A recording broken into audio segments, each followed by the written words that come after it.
विकास अन्य नाम जोड़ाई लोक सब दल को उपेक्षा कर कांग्रेस दल भारतीय विजु जनता दल समस्त छाड़ी आम सार आस कारण एम जहाँ कहती करती आपण मैंने अनुभव करुए धान क्विंटाल 800 टका आम कमिटमेंट कलु आम 3100 टका धान क्विंटाल देलु आम सुभद्रा योजना भौणी मान 50,000 टका दबू कहलु आम से दबा आरंभ एवं आम जगन्नाथ दर्शन करने चारिद्वार खोलू कहलु रत्नगुड़ार खोलू कहलु 75,000 किलोमीटर रास्ता तैयारी कहलु अथॉरिटी तैयारी कलु जलसेचन 15 लाख हेक्टर जमी जलसेचन करने कहीचु कार्य आरंभ कर 15 लाख हेक्टर जमी जलसेचन ए वर्ष हम तो ये प्रक्रिया जो कम भारतीय जनता पार्टी जो कथा आम कमिटमेंट करूँ निर्वाचन इस्तार आम पूरा कर वर्ष पराधीनता पर स्वाधीन भारत 78 वर्ष 79 वर्ष पर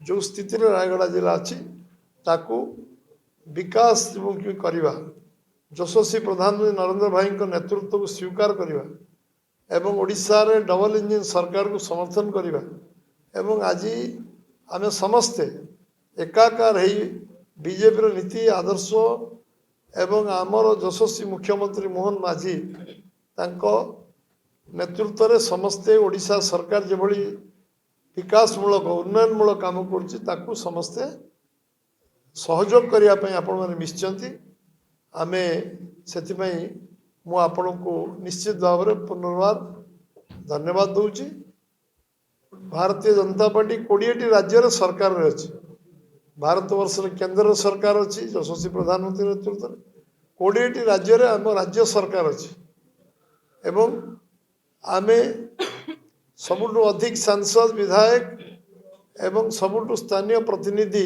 लोक प्रतिनिधि सबुठु अधिक रु अधिक भारतीय जनता पार्टी अच्छा मुझे कहबी जे दल प्रति लोक आकर्षण बढ़ी एवं ये विकास अन्य नाम जोड़ाई लोक सब दल को उपेक्षा कर कांग्रेस दल भारतीय विजु जनता दल समस्त छाड़ी आम सार आस कारण एम जहाँ कहती करती आपण मैंने अनुभव करुए धान क्विंटाल 800 टका आम कमिटमेंट कलु आम 3100 टका धान क्विंटाल देलु आम सुभद्रा योजना भौणी मान 50,000 टका दबू कहलु आम से दबा आरंभ कलु एवं आम जगन्नाथ दर्शन करने चारिद्वार खोलू कहलु रत्नगुड़ार खोलू कहलु 75,000 किलोमीटर रास्ता तैयारी कहलु अथॉरिटी तैयारी कलु जलसेचन 15 लाख हेक्टर जमी जलसेचन करने कहीचु कार्य आरंभ कर 15 लाख हेक्टर जमी जलसेचन ए वर्ष हम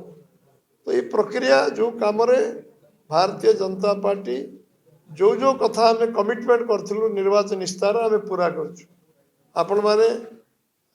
आम सहित सहयोग कर सामिल होती निश्चित भाव में रायगड़ार चित्र बदल रायगड़ा आ गोटे अवहेलित जिला हो विषम कर गोटे अवहेलित विधानसभा रही मु मन अच्छी मोर मुझे मंत्री थी राजस्व मंत्री मु विषम कटक जाइली थे विषम कटक बुझिली 5टा ब्लॉक मिसी गोटे तहसिल अच्छी एवं बालीगुड़ा 5टा ब्लॉक मिसी गोटे तहसिल अच्छी से नीतिगत निष्पत्ति विषम कटक नहीं सबू ब्लॉक रे गोटे तहसिल ऑफिस करवा लोक 200 किलोमीटर दूर दूरांत आसुले विषम कटक तहसिल में तो विषम कटक गोटे तहसिल जो गोटे तहसिल 5टा ब्लॉक थिला एवं सबू ब्लॉक रे गोटे गोटे तहसिल आम आरंभ करूँ विकास करने मानसिकता दरकार मनोवृत्ति दरकार जदि आम चाहिए परिवर्तन कर तेणु आज जलसेचन ओडिशा रे 12% जमी जलसेचन अच्छी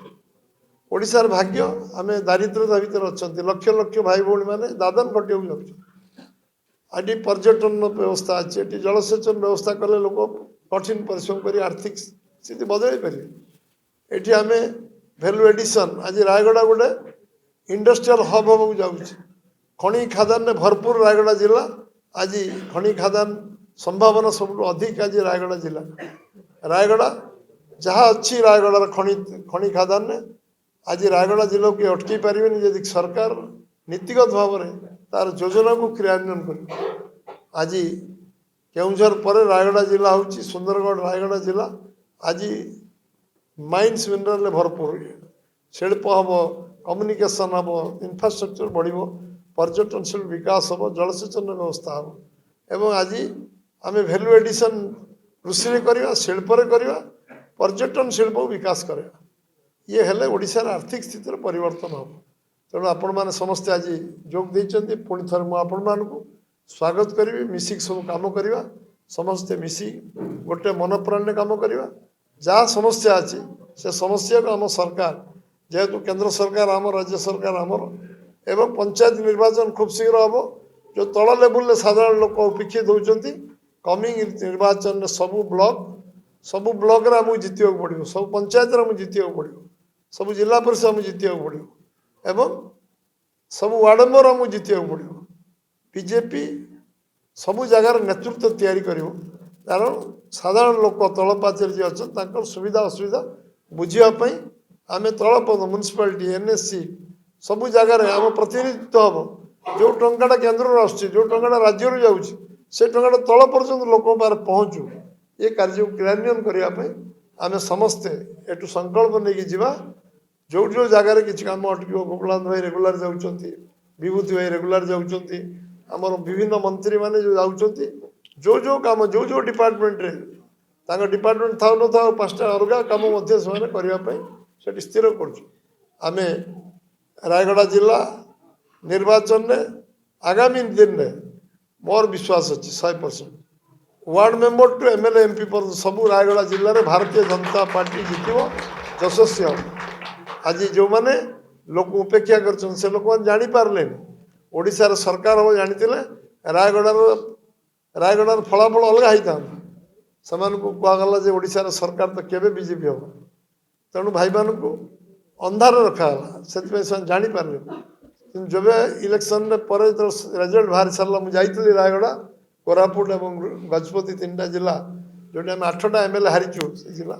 ମୁଁ ବୁଲିଲା ପରେ ମୋର ଅନୁଭବ ହେଲା ଲୋକମାନଙ୍କର ଯେଉଁ ଅପେକ୍ଷା, ଲୋକ ସମସ୍ତଙ୍କର ମନରେ ଗୋଟେ ଯେ ଭାରତୀୟ ଜନତା ପାର୍ଟିକୁ ଆମେ ଶକ୍ତିଶାଳୀ କରିବୁ। ଏବଂ ଯେଉଁ 2 ଦିନ, ଗୋଟେ ଦିନ 2 ଦିନ 3 ଦିନ ଆମେ ରହିଲୁ 3ଟା ଜିଲ୍ଲାରେ, ତ ସମସ୍ତେ ଏତେ ଲୋକଙ୍କର ଭିଡ଼ ଥିଲା, ସମସ୍ତେ ମିଶିବା ଆରମ୍ଭ ହେଲେ। ଏବଂ ଆଜି ବୋଧେ ପର୍ଯ୍ୟାୟ ପରେ 10 ପର୍ଯ୍ୟାୟର ଆଜି ମିଶ୍ରଣ ସରିଲାଣି। ପୁଣି ଆହୁରି କେତେ ପର୍ଯ୍ୟାୟ ଜଏନିଂ ହେବ ମୁଁ ଜାଣିନି। ସେଠି ଜଏନିଂ ଚାଲିଛି, ଏଠି ଷ୍ଟେଟ୍ ଅଫିସରେ ଜଏନିଂ ହେଉଛି। ଏବେ ଜଏନିଂକୁ ପଞ୍ଚାୟତ ସ୍ତରରେ କରିବା, ଏବଂ ପଞ୍ଚାୟତ ସ୍ତରରେ ଯେଉଁମାନେ ଅଛନ୍ତି ବୁଥ୍ ସ୍ତରରେ, ପଞ୍ଚାୟତ ସ୍ତରରେ ସେମାନେ ଜଏନିଂ ସେଠି କରିବେ, ଯୋଗ ଦେବେ, ତାଙ୍କୁ ମିଶାଇବା। ଯେଉଁମାନେ ମଣ୍ଡଳ ସ୍ତରରେ ମିଶିବେ ତାଙ୍କୁ ମଣ୍ଡଳ ସ୍ତରରେ ମିଶାଇବା। ଯେଉଁମାନେ ବିଧାନସଭା ସ୍ତରରେ ମିଶିବେ, ବ୍ଲକ ସ୍ତରରେ ବିଧାନସଭା ସ୍ତରରେ ତାଙ୍କୁ ବିଧାନସଭା ବ୍ଲକ ସ୍ତରରେ ମିଶାଇବା। ଯେଉଁମାନେ ଜିଲ୍ଲା ସ୍ତରରେ ମିଶିବେ ଜିଲ୍ଲା ସ୍ତରରେ ମିଶାଇବା। ଯେଉଁମାନେ ଚାହିଁବେ ନିହାତି ଭୁବନେଶ୍ୱର ଆସିକି ମିଶିବା ପାଇଁ ତାଙ୍କୁ ଭୁବନେଶ୍ୱରରେ ମିଶାଇବା। ତେଣୁ ପଞ୍ଚାୟତରୁ ଭୁବନେଶ୍ୱର ପର୍ଯ୍ୟନ୍ତ ଏ ମିଶ୍ରଣ ପ୍ରକ୍ରିୟା ଚାଲିବ। ଆମେ ଯଶସ୍ୱୀ ହେବା। ଆଉ 6 ମାସ ନିର୍ବାଚନ ରହିଲା, ପଞ୍ଚାୟତ ନିର୍ବାଚନ। ଆଜିଠୁ ଦିନ ରାତି ସମାନ କରି ସମସ୍ତେ ପରିଶ୍ରମ କରିବା ଏବଂ ନିଶ୍ଚୟ ଯଶସ୍ୱୀ ହେବା। ଯେତେ କେଉଁଠି କିଛି ସମୟ ମୋତେ ଦେଲେ ମୁଁ ଯେତିକି ସମୟ ରାୟଗଡ଼ା ଯିବାକୁ ପଡ଼ିବ, ଯଦି ସେମିତି ସମସ୍ୟା ହୁଏ ମୁଁ ପହଞ୍ଚିବି, ସବୁ ମନ୍ତ୍ରୀ ପହଞ୍ଚିବେ, ସମସ୍ତ ନେତୃତ୍ୱ ପହଞ୍ଚିବେ ଏବଂ ରାୟଗଡ଼ା ଜିଲ୍ଲାକୁ ଆମେ ବିକାଶର ଶୀର୍ଷରେ ପହଞ୍ଚିବା ପାଇଁ ଚେଷ୍ଟା କରିବା। ମୁଁ କରିବିନି, ମୋ ଦୟାରେ ହେବନି। ଯେତିକି ଖଣି ଖାଦାନ ବାହାରିଲାଣି, ଯେତିକି ଭ୍ୟାଲୁ ଏଡିସନ୍ ଇଣ୍ଡଷ୍ଟ୍ରି ହେବ, ଆପେ ଆପେ ରାୟଗଡ଼ା ଜିଲ୍ଲା ଚିତ୍ର ବଦଳିଯିବ। ରାୟଗଡ଼ା ଜିଲ୍ଲାରେ କ'ଣ ଅଛି ସମ୍ଭାବନା ଆମେ ସମସ୍ତେ ଜାଣିବା ଉଚିତ। ସମସ୍ତଙ୍କୁ ପୁନଃ ଧନ୍ୟବାଦ ଦେବି, ଅଭିନନ୍ଦନ ଜଣାଇବି, ଶୁଭେଚ୍ଛା ଜଣାଇବି। ଯେଉଁମାନେ ଏତେ ଦୂରରୁ ରାତି ଅନିଦ୍ରା ହେଇକି ଆସିଛନ୍ତି ଏଠି ଯୋଗ ଦେବା ପାଇଁ, ଯେଉଁ ତାଙ୍କର ନିଜର ମନରେ ଯେଉଁ ବିଶ୍ୱାସ, ଆତ୍ମବିଶ୍ୱାସ ଏବଂ ଆମ ସାଙ୍ଗରେ କାମ କରିବାର ଯେଉଁ ମାନସିକ ପ୍ରସ୍ତୁତି, ସମସ୍ତଙ୍କୁ ପୁନର୍ବାର ମୁଁ ଧନ୍ୟବାଦ ଦେଉଛି। ଏବଂ ଆଜି ଏ ପ୍ରକ୍ରିୟାରେ ସମସ୍ତେ ଯେଉଁ ଲାଗିକି ଆଜି କରିଛନ୍ତି, ମୁଁ ଆଜି ସମସ୍ତଙ୍କୁ ଏଠି ଧନ୍ୟବାଦ ଦେବି। ବିଶେଷ କରି ଯେଉଁମାନଙ୍କୁ ଇନିସିଏଟ୍ କରିଛନ୍ତି ସମସ୍ତଙ୍କୁ ପୁନର୍ବାର ମୁଁ ଧନ୍ୟବାଦ ଦେଉଛି। ବହୁତ ବହୁତ ଧନ୍ୟବାଦ।